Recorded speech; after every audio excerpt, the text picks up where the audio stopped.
नमस्कार हिमाचल। आज मैं जो आपके समक्ष एक विषय लेकर आया हूँ, विषय बहुत ही गंभीर तथा विचारात्मक है। क्या आपने कभी सोचा कि हमारे पूर्वज हमारे लिए प्रकृति की क्या क्या धरोहर छोड़कर गए, जिसे पहले उन्होंने संजो कर रखा था और उसे हमें सौंपकर इस दुनिया से रुखसत हो गए, इस भरोसे के साथ कि वो धरोहर हम हमारी अगली पीढ़ी को सौंप सकें। मैं बात कर रहा हूं प्राकृतिक तालाबों की, जो आजकल गहरे खड्डे का रूप धारण कर चुके हैं। हमने अपने बचपन में इन तालाबों को पानी से लबालब भरा हुआ देखा है, चाहे सर्दियां हो, चाहे गर्मियां हो या बरसात हो।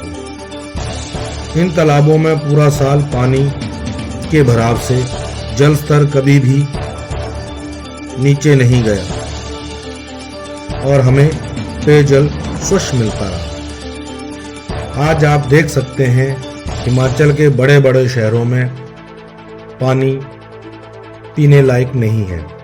उदाहरण के तौर पर मैं बद्दी को ले रहा हूं, जहां जीवन व्यापन के लिए रोज लोग 10 लीटर पानी के लिए 50 रुपए देते हैं। हर सुबह आरओ वाटर का एक कैंपर 10 लीटर का। अब आप मुझे ये बताओ, इस 10 लीटर पानी से आप पियोगे क्या और धोओगे क्या? मैं भी एक गांव वासी हूँ। मेरे क्षेत्र में दर्जनों तालाब हैं। लगभग सभी तालाबों को मनरेगा ग्रहण ने निगल लिया है। कहने का अर्थ है, सभी तालाबों में मनरेगा के तहत सरकार ने पैसा आवंटित किया ताकि तालाबों का सौंदर्यीकरण हो तथा पानी के ठहराव को रोका जाए, सुदृढ़ किया जाए और बेरोजगारों को रोजगार दिया जाए। लेकिन हुआ क्या? बेरोजगार अपना रोजगार तो कमाकर चले गए, लेकिन दे गए मनरेगा ग्रहण। मैं पूछता हूं उन ग्रामीण प्रतिनिधियों से, स्थानीय मंत्रियों से तथा स्थानीय जनता से, सिर्फ अपने जीवन व्यापन के लिए, अपने स्वार्थ के कारण आपने अपनी आने वाली नस्लों को बर्बाद कर दिए। क्या देकर जाने वाले हैं उन नस्लों को? सूखा? जा 10 लीटर पानी 50 रुपए में। मत बोलो। जिस प्रकृति को विरासत में तुम लोगों ने पाया है, सिर्फ अपने जीवन व्यापन तक सीमित कर दिया है।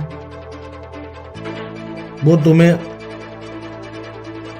आगे वैसे ही लौटानी पड़ेगी जैसे आपको मिली थी। इतना स्वार्थी भी ना बनो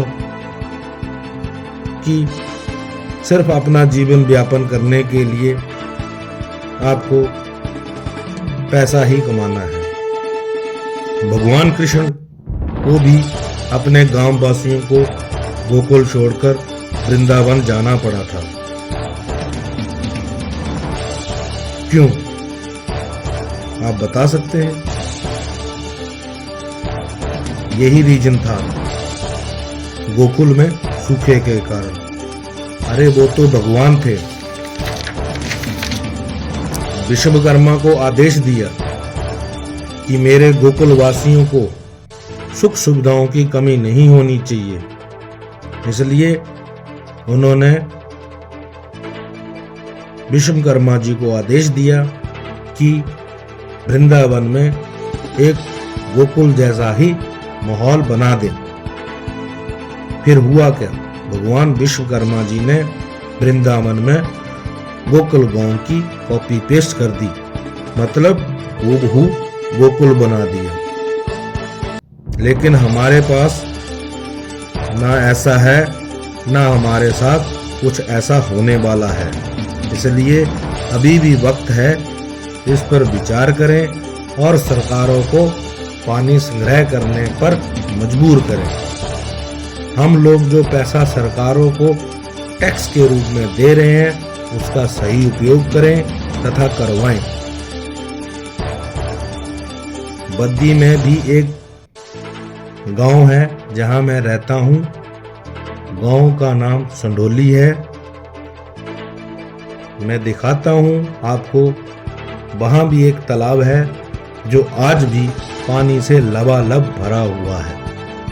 अगर कहीं पानी की दिक्कत आती है, जहाँ फसलें पानी की वजह से बर्बाद होती हैं, तो ये गांववासी उस तालाब से फसलों की सिंचाई करते हैं। ये इन ग्रामीणों की सबसे अच्छी बात है। मैं हिमाचल की जनता से बोलना चाहता हूँ कि 1500 के चक्कर में, 700 रुपये के चक्कर में या 15 लाख के चक्कर में ना पड़ें और सिर्फ अपने बारे में ना सोचें, अपनी आगामी पुश्तों के लिए कुछ करके जाएं। धन्यवाद।